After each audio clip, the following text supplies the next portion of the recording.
রাষ্ট্রপতি মোহাম্মদ শাহাবুদ্দিনের মালয়েশিয়ায় second home এবং দুবাইয়ে রেসিডেন্সি রয়েছে।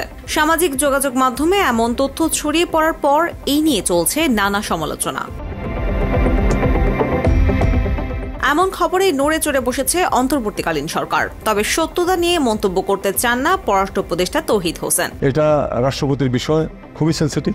অনুসন্ধান বলছে গত মার্চে সর্বশেষ দুবাই সফর করেন প্রেসিডেন্ট মোহাম্মদ শাহাবুদ্দিন। সে সময় দুই রাষ্ট্রের যথাযথ প্রটোকলে তিনি পরিবার পরিজন নিয়ে সেখানে 2 রাত কাটান। পরিভ্রমণ করেন সংযুক্ত আরব আমিরাতের আকাশচুম্বী ভবন বুর্জ আল খলিফা। তার সম্মানে ছিল রিভার ক্রুজ এবং গালা ডিনারের আয়োজন, যেখানে আরব আমিরাতে বড় বিনিয়োগকারী প্রেসিডেন্ট পুত্র আরশাদ আদনান রনিও অংশ নেন।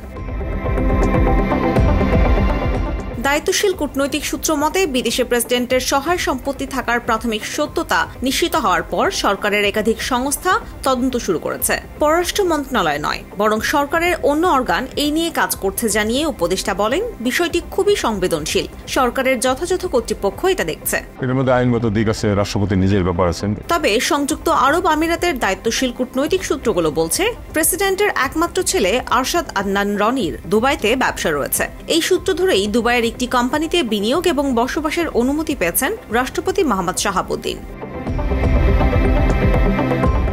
আশা আহসান, বাংলা এডিশন।